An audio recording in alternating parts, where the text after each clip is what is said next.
Hello, good morning. As Milos mentioned, my name is Azfar, and I'm the Chief Strategy and Data Officer at Yetel, Serbia. And today I'm going to talk to you about our journey on how we became a company that realizes and values the power of AI, a company that is cognizant of how to use AI to generate value. I'm going to talk to you about our trials and tribulations of how we reached that end state. Now, before I start, everything that I'm going to talk to you about today, is it going to be something that is unique to us? Is our experience unique or groundbreaking? No. Whatever I'm going to tell you about our experience, would you have kind of already heard about that in books, articles, management best practices? Probably yes. So then, is it still worth it for me to stand here and tell you about our experience? Absolutely. If only to prove to you that sometimes theory and practical can actually go hand in hand, and actually they are true. Theory actually does turn into practical as well, and we are a living example of that. But before I start, let me give you some context. I'm going to do something that a lot of people are very guilty to. I'm going to preach to the choir. So I'm going to tell you guys that AI is important. AI is not just a fad. We all know that AI is a tectonic shift when it comes to technologies. It's kind of, you're living in the time when transportation moved from horses to cars. That is the kind of equivalent you have for AI. And we all know this, but most importantly, we kind of agree on this. And that's rare. 97% of the people, or business owners, when asked, said that ChatGPT would add value to their life. In these polarized times, it's almost impossible to get 97% of the people to agree on anything. 97% of the people cannot agree that the earth is round. 97% of the people don't agree that lightsabers are cool or useful, But 97% of the people agree that ChatGPT, which over here is, let's be honest, a proxy for AI, adds value to their business. So we have potential. We have people that believe in potential of AI. However, and now there are many studies. You would have read several studies here and there from different publications, etc. And the numbers will be up and down slightly. But the headline is true. AI adoption in Europe lags. We are not even in the top 5 countries. There's no single country in the top 5 of AI adoption in businesses. In the top 10, you will be it would be very hard to find as well. So it's lagging in Europe. Why it is lagging, that's a topic for another discussion. And perhaps there is some of that discussion happening in these days, but that's not for me to comment on right now. What I want to say is that it lags in Europe. In our region, it lags even more. In Serbia, furthermore. So we are quite low currently when it comes to adoption of AI by big businesses. But the news is not bad. At least from Serbian perspective, the news is actually quite good. The government is doing good things to foster AI. There is a national strategy for AI development. We are ranked quite highly on AI Readiness Index already. We are part of the World Economic Forum AI Alliance. We're part of GPA, Global Partnership on AI. So all the right signals are there. Government, the setup, the infrastructure is getting on its way to help Serbia become a country where AI adoption is going to be high. So in this context, in this atmosphere, in this state, 1.8% adoption by big companies, I'm very proud to say that we at Yetel Serbia are a company that already has a department that is dedicated to AI development. We as a company use AI every single day to generate value in multiple forms. And we value AI as something that is the future. But it was, of course, not a journey that happened overnight. We did not get there yesterday, or we didn't think of it today and get there yesterday. What you see behind me are how we have kind of collected our journey. These are the steps we went through, and that's what I'm going to talk to you about today, how we went through each of these steps and what each of these steps actually meant. So let's start with the distant past, the dark and medieval days of just a few years ago. And I'm going to paint a picture that's going to be quite familiar to those of you that work in big organizations.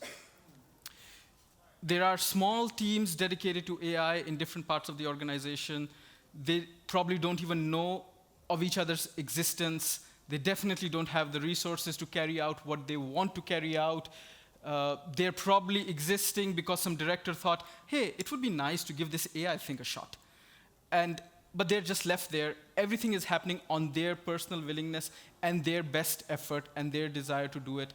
And they're working on very narrow scope things. So they're working on just one thing, one team dedicated to do only one thing at a time, and not talking to each other, not talking to anybody in the company. That was our state too. We were in that state not very long ago. But at least we started thinking at that time about the question, which is very important for the next step. How do you create impact? And once you start asking yourself that question, that's when you move from a native business to some kind of an AI awareness phase or an AI aware business. And it's not enough to ask that question. It's also worth it, and you have to deliver on that question. So first you ask that question, how do you create value? Simple answer is, you have to align yourself with the strategic ambition or the strategic vision of the company. Do things that the company finds interesting. Do things that the company finds important. So in our case, what could that be? That would be customer value. Whether it is love, whether it is money, whether it's loyalty, that is extremely important for Yettel. Our customers need to love us. So we created impact by using AI to further customer value, customer love. And that's a stage where you actually, all these departments, these teams are becoming aware, becoming AI aware, and they want to create value for the company. There is healthy competition. So now you move from a place where nobody knew about AI to actually several teams working on AI and saying, my AI is better, and here's why. And most of the people fail over there because they're not able to talk to the stakeholders in the language that they should be able to talk to. You need to convince the stakeholders. You need to be able to tell them, I can add value to your strategic vision. Here's how. The biggest, quote unquote, criticism that you can have of data scientists is they're wonderful at the job they do. They lack how to convey the value their job is going to add.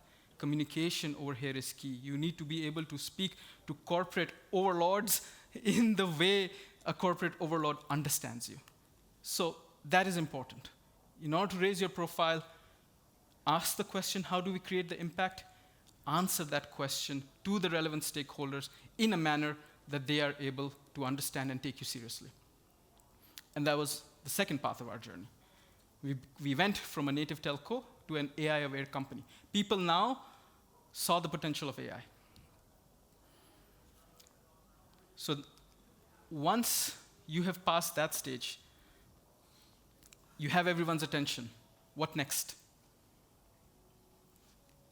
Over here, you talk about, or at least how we structured it, or how we think about it. We asked two questions. And first question is, what data do you have? As an AI organization, as anybody who's worked with AI, you know that data is the lifeblood of AI. The more data that you have, the better you can do. So the question is very relevant. What data do you have? And then you have to make sure that your people who are working on AI have easy access to good data, accurate data, clean data. So you need to get your house in order when it comes to data. You need to make sure that you are giving them this easy access to good, high-quality data, and you're giving them a promise that with time, with small frequencies, they're going to have access to more and more data of similar high quality, but from different aspects, so that they will always have something to build their thoughts, build their creativity on top of. The second question, the second important question over here, and that is also an indicator of a pitfall that most companies go into when they enter this phase of AI inception. And that question is, what problem can I solve? So what data do I have? And then from this data, what problem can I solve? Why is that question important and why it's a pitfall? Because the tendency, once you have the attention, once the people are looking at you and saying, okay, you are Mr. AI, you're going to solve all my problems, the tendency is to do one of two things. Either you jump into projects that are very short-term and that are able to deliver like outputs immediately. Why that is a pitfall is because you're going to work on things that will not have a significant enough impact, that is not going to move the needle. So you're going to lose the interest again. You're going to lose the interest of the management again. And the second tendency is to work on extremely complex, long-term, transformational projects. And once you start doing that, then you're in a quagmire. You're in a world of approvals, alignments, infrastructure. It's not going to get done. You're not going to be able to be successful in executing that as well. So you need to do, and you need to focus on something that we try to do as well, which is focus on projects that will enable you to build capacity and capabilities. So you have to think of long-term, but in short-term steps. Do things that are of value right now that will bring immediate significant value, but at the same time, it will help your people learn to grapple with this, with that particular subject area, and to become better and better in that. And once you're done that, once you are in the AI inception, so you're well on your path, then the final stage comes in, or at least it came in for us at that point in time. And there, the important question or the important strategy is efficiencies and visibility. And when I talk about efficiencies, or actually efficiencies and positioning, that's how we should call it, efficiencies and positioning. And when I talk about efficiencies, that's extremely important. And this is somehow perhaps even one-on-one for most people, but you need to be sure that the most relevant teams are working together under one roof at the same time. So you need to have your data scientists, your software engineers, your data engineers, data steward, all of those people under the same roof, under the same team, so that they can work much more efficiently. You no longer can rely on SLAs between different departments. So in our case, things literally that took weeks were now being done in hours, if not minutes. Huge efficiencies. And you need that. If you want to become an AI business, if you want to support an AI factory, so to call it, you need that efficiency in place. Otherwise, you're always struggling to catch up. Second thing that I mentioned was positioning. And I mean positioning in both senses of the word, authority and perception. The key thing for us was elevating the team. So you had the AI team now with all of the functions under one hood, and they were elevated to be under a CXO reporting directly to the CEO. That's me, by the way. And that sends a signal to the organization that AI, we treat that very importantly. Because we have now dedicated one CXO, his entire job is to make sure that we are very good at this. So it tells them that we're not treating this as a fad. We're not treating the team as something that is working in a corner somewhere. For us, this is a key strategic enabler, a key strategic competence that we want to build on. And therefore, the team now, they don't work on narrow scope projects. They're actually working on projects throughout the company. So they're not just working on what I said earlier, generating customer value. They're working with HR, they're working with finance, they're working with legal, they're working with all the departments to ensure that they can use AI to bring efficiency to their work, whatever that might be. And for that is the second part of positioning. You need to create the perception that you are actually adding value. We know that by our work, we are adding value, that's true, but you're not adding value to everybody at the same time, so you need to be able to talk about it. They should be able to see how you're adding value to different people when you're not adding value to them. So for that, it's very important that you go throughout the organization and capture their demand, capture their interest. What do they feel are the areas where AI can add value for them or where AI can support them? And that actually really helps open up the teams horizons, the team's thinking as well. They work on different areas. They're constantly in some kind of R&D mode. So they're always thinking about different challenges from different parts of the organization, and they're looking externally towards the market as well. Are there new trends? Are there new techniques that we can use to overcome these challenges? How can we be faster? How can we be quicker? And actually what we get as a feeling from the team as well, they like this because it keeps them fresh. It keeps them in touch with the market. It keeps them willing to work. No, sorry, not willing to work. It keeps them working on things that are interesting and new. So there's always room for creativity and to learn and to grow. And that's it. This is the steps that we actually took, that we went on this journey, step by step. It wasn't easy, like I said. It didn't happen over the night. It took us years. So going from a native telco to an AI telco, as we call it right now. But we believe we are now, as an organization, suited and positioned very well to show that we really value AI, that we practically use AI to generate value, and we think of it as a long-term core capability. And by the way, all the work the team is doing, so when I talk to you about this AI development, team working on AI development, none of it is store-bought. They're not buying anything off the shelf and plugging and playing it into the larger system. Everything is inbuilt. The guys, my team, geniuses, they are building everything in-house and sustaining that so that, again, it's a core competency. That's why everything is built in-house and is going to stay there for long term. And you need to be able to send that vision. If you're serious about it, you need to put your money where your mouth is. You need to let the organization know that you're serious about it. That's our story. Thank you very much. Thank you, Azfar, for the enlightening talk. I want to go to the crowd and ask if there are any questions for Azfar. First one right here. I have a couple of them. First, you have said that it has taken years from becoming from the native AI, native telco to AI telco company. Yes. Can you tell us the number of years? When have you started and when you have declared yourself as an AI telco company? Okay. I have a couple of more, but Sure. Let's go step by step. It's hard, it's hard to put an exact. I will give you a number. Don't worry, I will not escape from the answer. I will give you a number, but it's hard to put a number. Why? Because people involved in the organization can have different perception, and they can have a different starting point.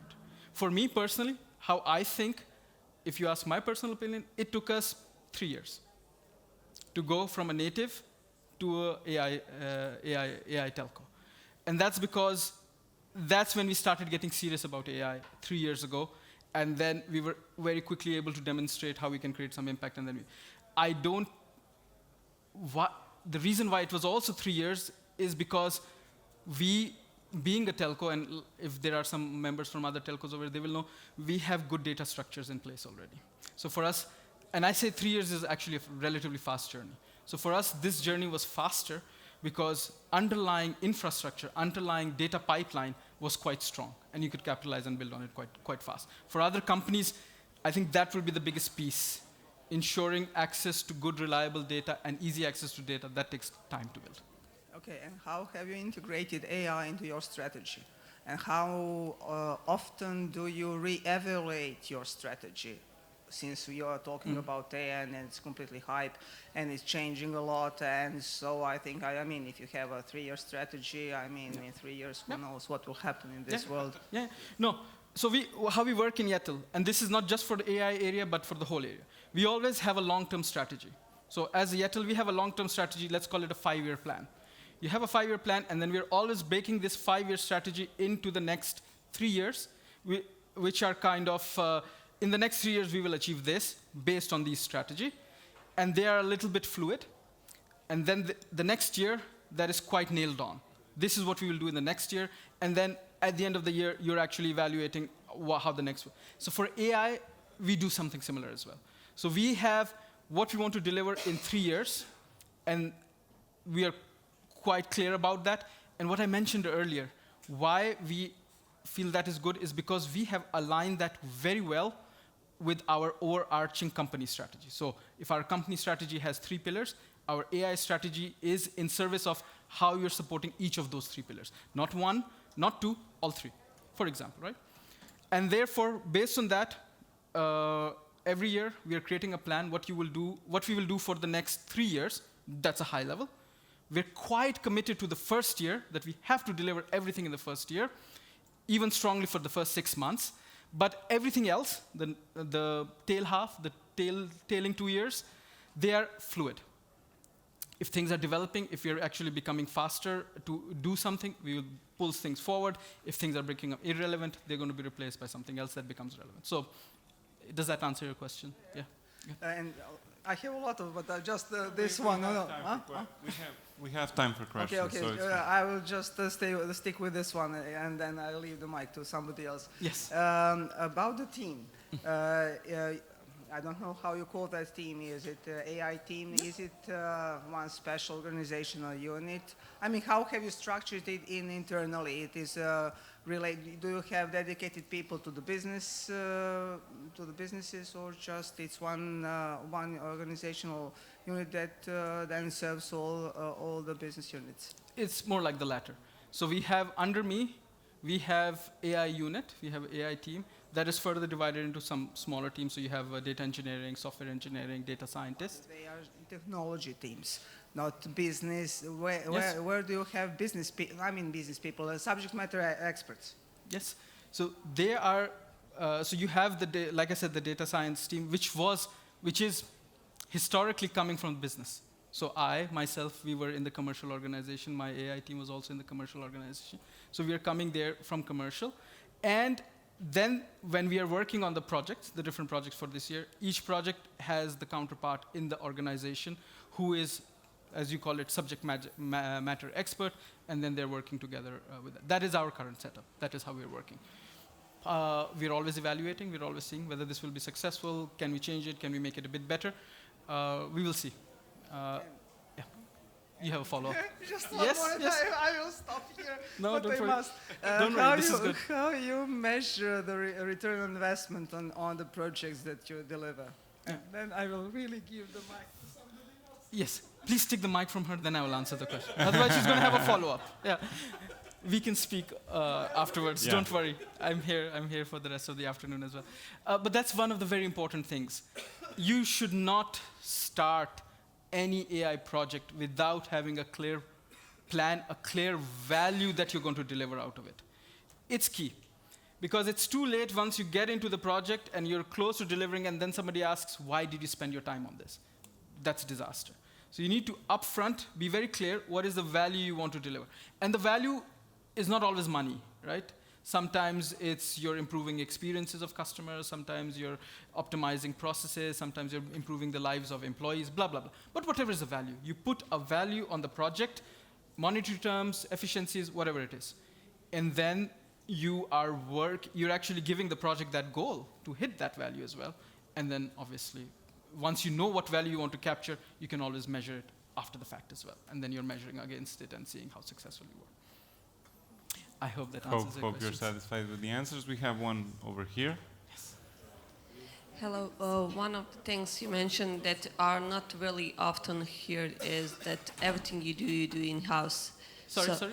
Everything you do is in-house, and you develop yourselves. Yes. So this is rather like really a concrete step, Yeah. and as I mentioned, not something that we hear often. So you don't fear that third companies which are developing parts, so which you can reuse, are not, how you are actually thinking not to follow their trends of fast development, because it's really. Every month is something really new and drastically, and millions and billions are invested in that. Yeah. So isn't this a huge pressure to your team? No, I don't know. They're here, so you can talk to them, I hope. But they also know pressure is a privilege, so, you know. But what I want to say is the thinking behind that is quite simple.